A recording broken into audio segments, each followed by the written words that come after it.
సంతోషం. అంబేద్కర్ అంటే ఒక పలుకు కాదు, ఒక బలం, ఒక శక్తి. ఈ దేశానికి బహుజనుల ఆశాజ్యోతి కాదు, భారతీయ జనుల ఆశాజ్యోతి. అలాంటి వ్యక్తి, అలాంటి శక్తి. ఆయన గురించి మాట్లాడాలంటే కూడా ఉప్పొంగుతుంది నా హృదయం.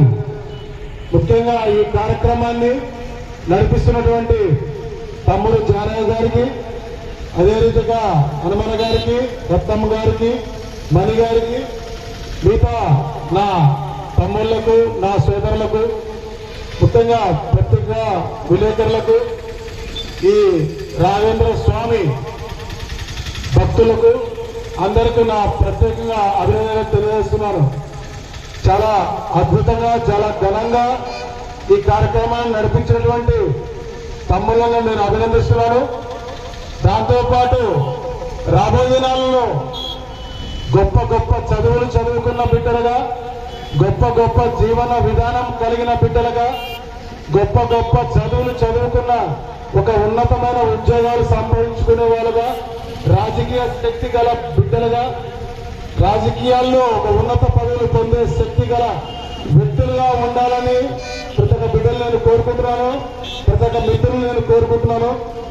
ఒకప్పుడు చిన్న సేవా కార్యక్రమాలను మొదలుపెట్టి నాతో పాటు హెల్పింగ్ హ్యాండ్స్ అనే టీముతో చాలా ఈ ప్రాంతంలో ఒక మంచి పేరు సంపాదించుకున్న తమ్ముళ్ళు జానయ్య అయితేనేమి, మార్టిన్ అయితేనేమి, అదేవిధంగా మణి అయితేనేమి.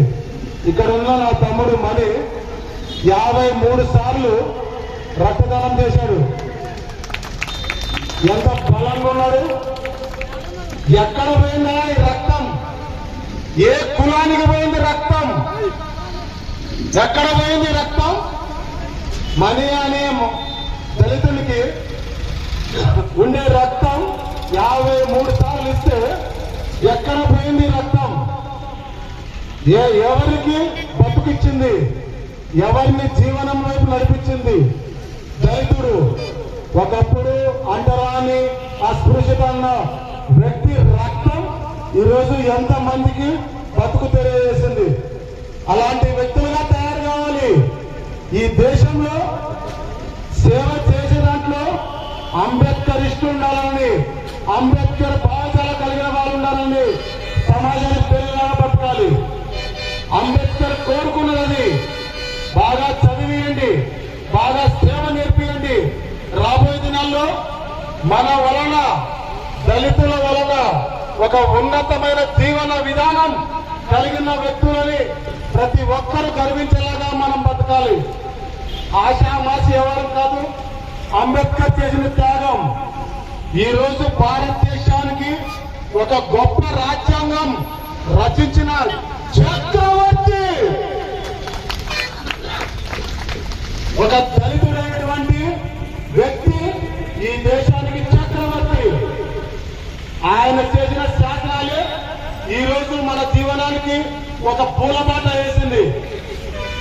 అలాంటి జీవన విధానంతో పాటు ఆయన కోరుకున్నది ఈ రాజ్యాధికారం. మనల్ని కూడా ఒక ఉన్నతమైన రాజ్యాధికారం గల వ్యక్తులుగా తయారు చేయాలని అందరికీ ఓటు కల్పించాడు.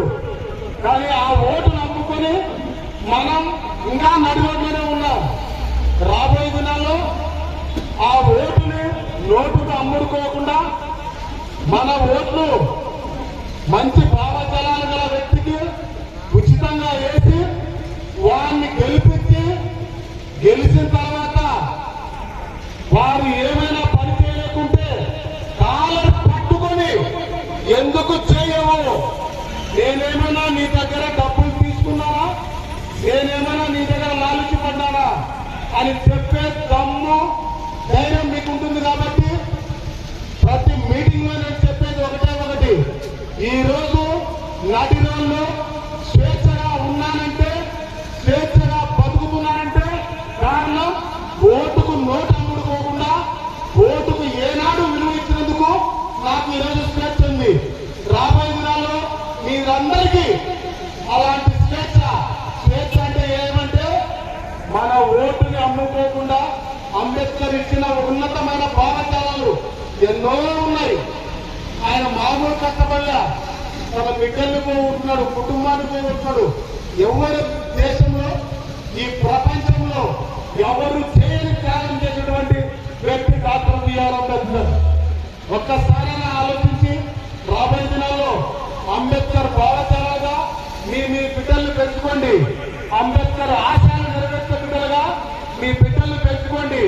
ఇక్కడ మీటింగ్లకు వచ్చినా అంబేద్కర్ విషయాలు మాట్లాడినా ఖచ్చితంగా అంబేద్కర్ భావజాలలేమో అంబేద్కర్ విలువలేమో భార్యా బిడ్డలకు నేర్పించే ప్రయత్నం చేయండి. నా పెద్ద కుమారుడు జీవన్ సుశీల్, ఈ అబ్బాయి ఎల్ఎల్బి చేపించాను లండన్ లో. అంబేద్కర్ చదివిన లండన్ లోనే IBM చదివించాను. ఈరోజు నడి రోడ్లు కూడా నిలబెట్టడానికి ఏ కారణం అంటే రాబోయే దినాల్లో మీ బిడ్డలు కూడా ఉన్నతమైన చదువులు చదివించిన నడి రోడ్లో అంబేద్కర్ అది పలికే దమ్మునే మీ బిడ్డలకు నేర్పించండి.